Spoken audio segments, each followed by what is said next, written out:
Revenger of the villagers. आप कभी ना कभी तो देखे ही होंगे कि विलेज रेड्स में आपको एक विलेजर के पास एक एनिमल दिख जाएगा जो पता नहीं एनिमल है भी या नहीं, लेकिन उसके ऊपर सैडल लग जाता है। लेकिन हम उसके ऊपर राइड नहीं कर सकते हैं विदाउट एनी क्वेश्चन। क्यों हम उसके ऊपर राइड क्यों नहीं कर सकते हैं, लेकिन विलेजर उसके ऊपर क्यों राइड कर पाते हैं? और वो पूरे वर्ल्ड में कहीं स्पॉन नहीं होता है नेचुरली, सिर्फ वो विलेजर्स के पास ही रहता है। ऐसा क्यों? सिर्फ विलेजर्स ही उसे क्यों कंट्रोल कर सकते हैं, हम क्यों नहीं? तो ये है एक डिस्टर्बिंग ट्रूथ। इसके बारे में हम इस वीडियो में जानने वाले हैं।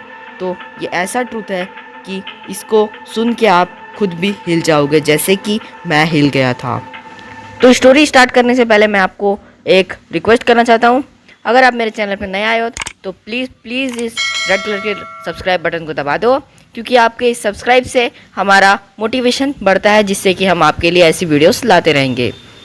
जैसा कि मैंने कहा कि रेवेंजर की स्टोरी बाकी सब स्टोरी से बहुत ही ज़्यादा कंफ्यूजिंग है और मिस्ट्रीज़ में भरी हुई है।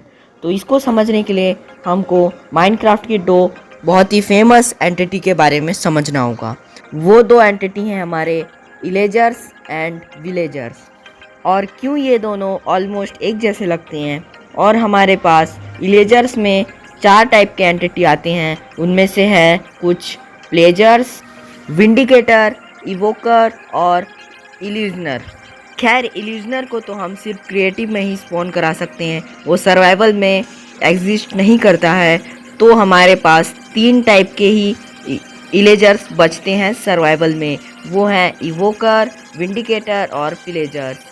अब अगर पिलेजर्स की बात की जाए तो वो आपको अलग अलग जगह आउटपोस्ट में और विलेजर्स के आसपास पेट्रोलिंग करते हुए आपको दिख जाएंगे।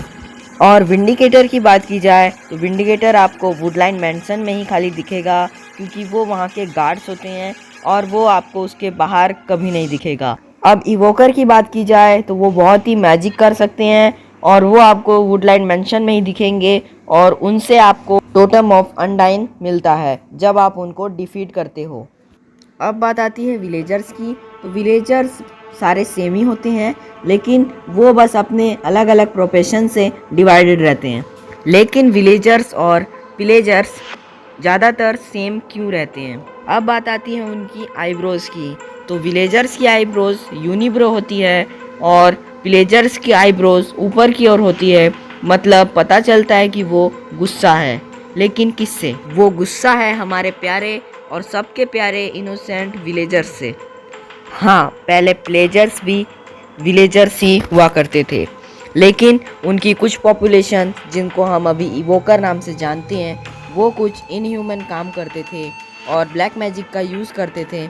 इसलिए विलेजर्स ने उन्हें अपने विलेजेस से अलग कर दिया। उनके इनह्यूमन काम में कुछ ब्लैक मैजिक, कुछ पावर्स, एन्चेंटमेंट्स और विलेजर किडनैपिंग भी होता था। जी हाँ, विलेजर्स किडनैपिंग। अब हम आते हैं वापस रेवेंजर पर। सबसे पहले आप ये देख लो कि रेवेंजर है कौन। आपने कभी रेवेंजर के आईब्रो पे ध्यान दिया है? वही यूनिब्रो आई जैसे कि विलेजर पे था। और आपने कभी उसकी वॉइस पे ध्यान दिया है? नहीं? तो ये सुनो। अब कुछ समझ आया? अभी भी नहीं आया? तो आप विलेजर रेवेंजर की वॉइस एक साथ सुनो।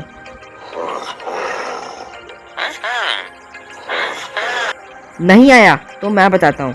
जैसे कि मैंने आपको पहले बताया था कि विलेजर्स को वो किडनैप करते थे। हाँ, वो विलेजर्स को अपने इनह्यूमन एक्सपेरिमेंट के लिए किडनैप करते थे और अपने आउटपोस्ट में ले जा करके उन्हें बंद कर देते थे।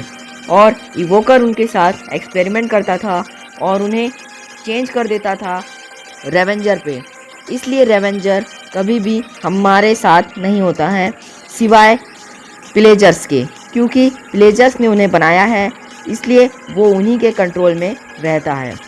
विलेजर्स उनका गलत यूज़ करके उन पे बैठ के रेड करते हैं और विलेजर्स से अपना बदला पूरा करते हैं। मतलब कि उनके किडनैपिंग का यही राज है कि वो किडनैप करते थे और एक्सपेरिमेंट करके उन विलेजर्स को उन्हीं के साथी विलेजर्स के साथ गलत करने के लिए यूज़ करते थे। तो यही था स्टोरी ऑफ रेवेंजर। आपको ये वीडियो कैसा लगा जरूर से कमेंट करना, और मेरे चैनल पे नए आया तो प्लीज़ सब्सक्राइब कर देना, क्योंकि इस ग्राफ के हिसाब से मुझे हर बार कोई ना कोई सब्सक्राइब करना भूल जाता है। वो शायद आप